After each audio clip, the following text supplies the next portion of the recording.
Hello, ഡോക്യുമെന്റിങ് my life episode നമ്മുടെ 7. Welcome. അപ്പൊ guys, ഇന്ന് ഞാനാ ദിവസം ഇന്ന് ഏപ്രിൽ 27. ഇന്ന് രാവിലെ എണീറ്റിട്ട് ഞാൻ ഒരു ലോങ് വീഡിയോ പ്രോപ്പറായിട്ട് ഒരു ഡേ ഇൻ മൈ ലൈഫ് പോലെ എടുക്കണമെന്ന് വിചാരിച്ചതാ. പക്ഷെ സർക്കംസ്റ്റൻസസ് എന്നെ അതിന് അനുവദിച്ചില്ല. ഒരു ഹോസ്പിറ്റൽ കേസായിട്ട് ഞാൻ കുറച്ചൊന്ന് തിരക്കിലായി പോയി. പക്ഷെ ഇന്ന് വീഡിയോ എടുക്കണമെന്ന് വിചാരിച്ചാൽ നമ്മൾ ഇന്ന് തന്നെ വീഡിയോ എടുക്കും. ഏതാ? സോ ഗൈസ്, എൻ്റെ ഒരു പ്ലാൻ എന്തായിരുന്നെന്ന് വെച്ചാൽ ഇന്ന് ബെഡ്ഷീറ്റ് ചേഞ്ച് ചെയ്യണം. ഇന്നലെയും ഈ ഒരു ഹോസ്പിറ്റൽ കാര്യമായിട്ട് ഞാൻ തിരക്കിലായിരുന്നു. അപ്പോൾ ഇന്നലെ ഇട്ട ഡ്രസ്സാണ് കോമഡി. ഞാൻ രാവിലെ ചർച്ചിൽ പോയിട്ട് ഇങ്ങനെ അമ്മയുടെ കുടുംബ വീട്ടിലോട്ട് പോയിട്ട് അവിടെ നിന്നായിരുന്നു ഈ ഹോസ്പിറ്റലിലോട്ട് പോകുന്നത്. ഞാൻ ഇന്നലെ ഒരു കല്യാണത്തിന് പോകുന്ന പോലെ ആ ആശുപത്രി മുഴുവൻ ഇങ്ങനെ ചുറ്റിക്കറങ്ങി നടന്നു. മറ്റേ അമർ അക്ബർ അന്തോണിയിൽ പിഷാരായിട്ട് നടക്കും പോലെ എല്ലാവരും ഇങ്ങനെ എന്നെ നോക്കുന്ന പോലെ എനിക്കൊരു ഫീൽ. ആ ഒരു ഡ്രസ്സിങ് കാരണേ. പോട്ടെ, ഇപ്പൊ തലയിൽ ഇങ്ങനെ എണ്ണ തേച്ചിട്ടുണ്ട് കുളിക്കാനായിട്ട്. ഇപ്പൊ സമയം എത്രയായി? 1:15. അപ്പൊ ഞാൻ എല്ലാ വീക്കിലും ഇതേപോലെ ഒരു ലോങ് വീഡിയോ ഇടണമെന്നായിരുന്നു വിചാരിച്ചിരുന്നത്. പക്ഷെ എനിക്ക് എന്താണെന്ന് അറിയത്തില്ല, എനിക്ക് പറ്റുന്നേ ഇല്ല, സമയം കിട്ടത്തേ ഇല്ല ഷൂട്ട് ചെയ്യാൻ. എന്തെങ്കിലുമൊക്കെ കാര്യങ്ങളുണ്ടാവും ഡെയിലി. ഞാൻ ഒരു 10 മണിയൊക്കെ കഴിഞ്ഞപ്പോഴത്തേനും ഹോസ്പിറ്റലിൽ നിന്ന് തിരിച്ച് വീട്ടിലോട്ട് വന്നു. എന്നിട്ട് റൂമില് ബെഡ്ഷീറ്റൊക്കെ ചേഞ്ച് ചെയ്തിട്ട് വാഷ് ചെയ്യാനുള്ള ഡ്രസ്സൊക്കെ എടുത്ത് വെച്ചിട്ട് ഞാൻ വിചാരിച്ചു എന്തായാലും നിങ്ങളോട് 2 വാക്ക് സംസാരിക്കാമെന്ന്. അപ്പോഴാണ് ഞാനിങ്ങനെ ഓർത്തത്, എന്നോട് കൊമന്റ്സിൽ ജേർണലിങ് ചെയ്യുമെന്ന് ഒരു കൊച്ചെപ്പോഴും ചോദിക്കും. സാറയാണോ പേര് ഞാൻ മറന്നുപോയി. സഹറ ആണെന്ന് തോന്നുന്നു. എനിവേ, അതല്ല പേരെങ്കിൽ പ്ലീസ് ക്ഷമിക്കുക. അപ്പോൾ എൻ്റെ ജേർണലിംഗ് എന്ന് പറയുന്നത്, ഞാൻ എപ്പോഴും ഒരു ഗ്രാറ്റിറ്റ്യൂഡ് ജേർണലിംഗ് ആണ് ചെയ്യാറ്. അതെനിക്കിപ്പോൾ എൻ്റെ ലൈഫിൽ എന്തെങ്കിലും നല്ല കാര്യങ്ങളൊക്കെ വരുമ്പോൾ ഞാൻ ഇരുന്ന് എഴുതും ഇങ്ങനെ, താങ്ക് യു അങ്ങനെ സംഭവിച്ചതിന്, അങ്ങനെയൊക്കെ ഓർത്തിട്ട് അങ്ങനെ വിചാരിച്ചിട്ട്. അപ്പോൾ അതാണ് എൻ്റെ ഒരു ജേർണലിംഗ്. ഞാൻ പിന്നെ ഇങ്ങനെ ക്യൂട്ടായിട്ട് സ്റ്റിക്കേഴ്സ് ഒക്കെ വെച്ചിട്ട് ജേർണലിംഗ് ചെയ്യുന്ന ഒരു ടൈപ്പ് ജേർണലിംഗ് ഉണ്ടല്ലോ, അത് ഞാനങ്ങനെ ചെയ്യാറില്ല. എൻ്റെ റീസൺ എന്താണെന്ന് വെച്ചാൽ എൻ്റെ കയ്യിലില്ല. എൻ്റെ കയ്യിൽ ഒത്തിരി ക്രാഫ്റ്റിൻ്റെ സാധനങ്ങൾ ഉണ്ടായിരുന്നു, നിങ്ങൾക്ക് അറിയായിരിക്കും. എൻ്റെ കയ്യിൽ ഒത്തിരി സാധനങ്ങൾ ഉണ്ടായിരുന്നു. പക്ഷെ ഞാൻ അതെൻ്റെ ഒരു ബിലൗഡ് ആയിട്ടുള്ള ആൾക്ക് ഗിഫ്റ്റായിട്ട് കൊടുത്തു.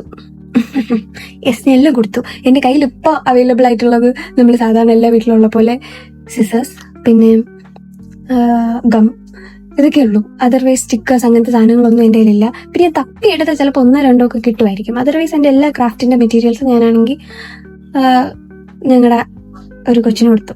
പിന്നെ ജേർണലിങ്ങിൻ്റെ ഒരു പ്രത്യേകത, നമ്മളിങ്ങനെ സ്റ്റിക്കറൊക്കെ ഒട്ടിച്ച് അങ്ങനെയൊക്കെ ചെയ്യണമെന്നൊന്നുമില്ല. നമ്മളൊരു ബുക്ക് എടുത്ത് വെച്ച് എഴുതിയാൽ അത് ജേർണലിംഗ് ആണ്. ബട്ട് സ്റ്റിൽ ജേർണലിങ്ങിനെ കുറിച്ച് ഞാൻ ചെറിയതായിട്ട് ഒന്ന് പറഞ്ഞുതരാം. ജേർണലിംഗ് പൊതുവെ ഒരു 2-3 ടൈപ്സ് ഒക്കെ ഉണ്ട്. അതിലൊന്ന് ഈ ഡെയിലി ജേർണലിംഗ് ആണ്.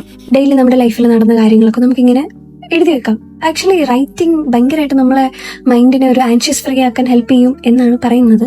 ആക്ച്വലി ഇറ്റ്സ് ഇൻഡീഡ്, എനിക്ക് ഫീൽ ചെയ്തിട്ടുണ്ട്. കാര്യം നമ്മുടെ മൈൻഡിനെ ഭയങ്കരമായിട്ട് ട്രബിൾ ചെയ്യുന്നൊരു കാര്യം നമുക്ക് പ്രോപ്പറായിട്ട് ഒരു ബുക്കിൽ എഴുതാൻ പറ്റിയ പകുതി സൊല്യൂഷനായി എന്നാണ് പറയപ്പെടുന്നത്. പക്ഷെ എല്ലാവർക്കും അത് ഫീൽ ചെയ്യുമെന്ന് എനിക്കറിയത്തില്ല. ചിലപ്പോൾ എല്ലാവരുടെയും കപ്പ് ഓഫ് ടീ ആയിരിക്കത്തില്ല ഇങ്ങനെ ഇരുന്ന് എഴുതുന്ന ഒരു സാധനമൊക്കെ.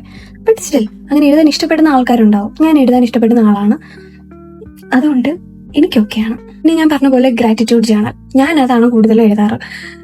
എന്ന് പറഞ്ഞാൽ ഞാൻ എല്ലാ ദിവസവും ചിലപ്പോൾ എഴുതാറൊന്നുമില്ല. പക്ഷെ ഈ ഇടയായിട്ട് ഞാൻ എല്ലാ ദിവസവും എഴുതാൻ ശ്രമിക്കാറുണ്ട്. ബിക്കോസ് ലൈഫിലൊരു കുഞ്ഞു കാര്യമായിരുന്നാലും അത് എഴുതി വെക്കുന്നത് ഒരു നല്ലതാ.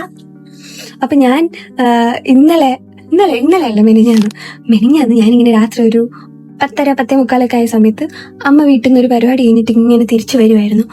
ആ ഏരിയ എന്ന് പറയുന്നത് പച്ചപ്പും പ്രകൃതി രമണീയമായ ഒരു ഏരിയയാണ്. അപ്പൊ ഞാൻ ഇങ്ങനെ വന്നപ്പോ ഒരു പാമ്പ്, ഒന്നും ശ്രദ്ധിച്ചില്ലായിരുന്നെങ്കിൽ ഞാൻ അതിന്റെ പുറത്തോടെ കയറും, അല്ലെങ്കിൽ ഞാൻ എന്റെ മൂട്ടിൽ പോയിട്ട് വണ്ടിയായിട്ട് വീഡിയോ ചെയ്യുമായിരുന്നു. എനിക്ക് കടിയും കിട്ടുമായിരുന്നു. പക്ഷെ എന്തോ ഒരു ഭാഗ്യത്തിൽ, ബൈ ഗോഡ് ഗ്രേസ്, ഞാൻ അതിന് തൊട്ട് മുന്നേ ആയിട്ട് നിർത്തി. അതെന്തോ ഒരു ശാന്ത സ്വഭാവത്തിന് ഉടമയായിരുന്നു എന്ന് തോന്നുന്നു. അതിങ്ങനെ മറ്റേ ബ്രേക്ക് ഇട്ട പോലെ ഞാനും നിന്നു, അതും നിന്നു റോഡിന്റെ നടുക്ക്. ഞാൻ എന്നിട്ട് ഇങ്ങനെ പയ്യെ ഇങ്ങനെ വണ്ടി ഇങ്ങനെ ബാക്കിലോട്ട് എടുത്തു. അതാണെങ്കിൽ അവിടെ തന്നെ നിൽക്കുക. അതിങ്ങനെ വിചാരിച്ചു ഇൻട്രൂഡർ അടുത്തോട്ട് വരികയാണെന്നുണ്ടെങ്കിൽ പ്രതികരിക്കാമെന്ന് വിചാരിച്ചിട്ടായിരിക്കും അത് നിന്നത്. എന്തായാലും ഞാൻ ഇങ്ങനെ ബാക്കിലോട്ട് എടുത്തിട്ട് മിണ്ടാതെ നിന്നു. അതിങ്ങനെ കുറച്ചു നേരം നോക്കി നിന്നിട്ട് സ്ഥലം എത്ര പോരാൻ തോന്നുന്നു. വന്ന വഴി അങ്ങ് തിരിച്ചുപോയി. ഓ ബായി. അപ്പൊ ഞാൻ ഇന്ന് രാത്രി ഇങ്ങനെ എഴുതി, ഇന്ന് പാമ്പിന്റെ കടി കൂടാതെ, അല്ല ഇന്ന് പാമ്പിന്റെ കടി കിട്ടാതെ ഞാൻ രക്ഷപ്പെട്ടു. Thank you so much. കേൾക്കുമ്പോൾ കോമഡി ആയിട്ട് തോന്നാം, ബട്ട് അത് എനിക്ക് ഭയങ്കര ഒരു ഗ്രേറ്റ്ഫുൾ ആയിട്ടുള്ള കാര്യമായിരുന്നു. അവിടെ കിടന്ന് പാമ്പ് കടിയായിട്ട് ചത്തുപോയാലും പരിസരത്ത് ഒറ്റ മനുഷ്യനില്ലായിരുന്നു, കാണത്തുകൂടി ഇല്ലായിരുന്നു ആരും എന്നെ. എന്തായാലും ചത്ത് കഴിഞ്ഞിട്ട് ആൾക്കാർ കാണത്തുള്ളായിരുന്നു. പിന്നെ ഒരു ചാനൽ എന്താണെന്ന് വെച്ചാൽ മാനിഫെസ്റ്റേഷൻ ചാനൽ എന്ന് പറയും. നമുക്ക് നമ്മുടെ ലൈഫിൽ കിട്ടണം എന്ന് ആഗ്രഹിക്കുന്ന അല്ലെങ്കിൽ വേണം എന്ന് ഭയങ്കരമായിട്ട് ആഗ്രഹിക്കുന്ന കാര്യങ്ങളെ എഴുതി വെക്കുന്ന ഒരു ജേർണലിംഗ്. അതിലൊരു ബെസ്റ്റ് എക്സാമ്പിൾ എന്താണെന്ന് പറയുമ്പോൾ നമ്മുടെ മൈക്കിൾ ജാക്സൺ. MJ പ്രോപ്പറായിട്ട് പുള്ളിക്ക് എന്താ വേണ്ടത്, ഏതൊക്കെ മേഖലയിൽ പുള്ളി വളരണം എന്നൊക്കെയുള്ള സാധനങ്ങൾ പ്രോപ്പറായിട്ട് എഴുതി വെച്ചിരുന്നു എന്നാണ് പറയുന്നത്. മാനിഫെസ്റ്റേഷൻ വർക്കിംഗ് ആണോ എന്ന് എൻ്റെ അടുത്ത് പേഴ്സണലി ചോദിച്ചാൽ ഞാൻ ഇതുവരെ അങ്ങനെ ഒന്നും എഴുതി വെച്ചിട്ടില്ല. മേ ബി ഞാൻ ഫ്യൂച്ചറിൽ ചെയ്യുമായിരിക്കും.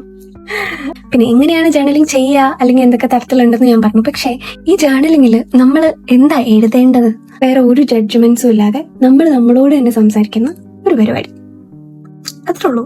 അതാണ് ജേർണലിംഗ്. നമ്മുടെ മൈൻഡിലുള്ള കാര്യങ്ങൾ, നമ്മുടെ ട്രബിൾസ്, ഇതൊക്കെ നമ്മൾ എഴുതി പോകുന്ന ഒരു പരിപാടിയാണ് ജേർണലിംഗ്. നമ്മൾ ഭയങ്കര ദേഷ്യത്തിലോ വാശിപ്പുറത്തോ വന്ന് നമ്മളിങ്ങനെ എഴുതാന്ന് വിചാരിച്ചു, നമ്മൾ എഴുതി വെച്ചിട്ട് പിറ്റേ ദിവസം അതെടുത്ത് വായിക്കുമ്പോൾ ഉണ്ടല്ലോ നമ്മൾ വിചാരിക്കോ ഇതിനൊക്കെയാണോ ഞാൻ ദേഷ്യപ്പെട്ടത്, ഇതാണോ എൻ്റെ പ്രശ്നം. മേ ബി നമ്മളെ റിഫ്ലക്ട് ചെയ്യാൻ നമ്മളെ ഹെൽപ്പ് ചെയ്യും. കാര്യം എൻ്റെ ആ ഒരു സ്വഭാവം അത് വായിച്ചിട്ട് എനിക്ക് തന്നെ തല പെരിക്കുന്നു അങ്ങനെ വിചാരിച്ചിട്ട് ചിലപ്പം ക്യാരക്ടർ മാറാൻ ഈ ജേർണലിംഗ് ഹെൽപ്പ് ചെയ്യും. അതുപോലെ നമ്മുടെ മൈൻഡിനെ ഒന്ന് കാം ചെയ്യാൻ ഹെൽപ്പ് ചെയ്യും. സോ ഇതൊക്കെയാണ് ജേർണലിംഗ്. സോ എൻ്റെ ജേർണലിംഗ് ഇതൊക്കെയാണ്. തോന്നുന്ന പോലെയൊക്കെ ഞാനിങ്ങനെ എഴുതും. സോ അത്രേ ഉള്ളൂ നമ്മുടെ ഇന്നത്തെ വീഡിയോ. ആക്ച്വലി ഞാൻ എൻ്റെ ഹോസ്പിറ്റൽ കേസ് എന്ന് പറഞ്ഞത് എൻ്റെ കൊച്ചപ്പന് ചെറുതായിട്ടൊന്ന് ആക്സിഡന്റ് പറ്റി.